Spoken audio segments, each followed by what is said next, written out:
Hello beautiful people, ఎలా ఉన్నారు? నేనైతే బాగున్నా. మీరు ఎలా ఉన్నారు? కామెంట్ బాక్స్ అయితే మెన్షన్ చేయండి.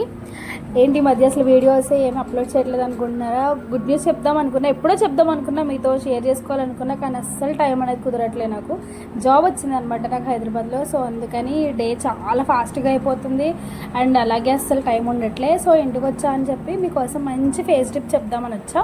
అదేం కాదండి, ఐఎంసీ ప్రోడక్ట్ అనమాట, ఇది హెర్బల్ది. సో దీంట్లో ఎటువంటి కెమికల్స్ ఉండవు, ఫుల్ ఆర్గానిక్ ప్రోడక్ట్. దీంట్లో అలోవెరా అండ్ అలానే రోజ్ పౌడర్ అండ్ దాంట్లో వచ్చేసి శాండల్వుడ్ పౌడర్ ఉంటుంది. కాస్ట్ చూపించాను కదా మీకు, 170 అనమాట. ఇట్లా మంచిగా అప్లై చేసుకుని ఒక 15 మినిట్స్ అయ్యాక, డ్రై అయ్యాక మంచిగా ఫేస్ వాష్ చేసుకుని నెక్స్ట్ మాయిశ్చరైజర్ కానీ లేదంటే అలోవెరా జెల్ కానీ మంచిగా ఫేస్కి అప్లై చేసుకోండి. చూడండి మంచి రిజల్ట్స్ అనేవి కనిపిస్తాయి. ఇన్స్టెంట్ గ్లో రావాలనుకుంటే ఇది చేసుకోవచ్చు. బయట హెర్బల్ ప్రొడక్ట్స్లో దొరుకుతాయి మనకి ఇది. అండ్ అలాగే ఇలాంటి వీడియోస్ కోసం సబ్స్క్రైబ్ చేసుకోండి, లైక్ చేయండి, షేర్ చేయండి. బాయ్.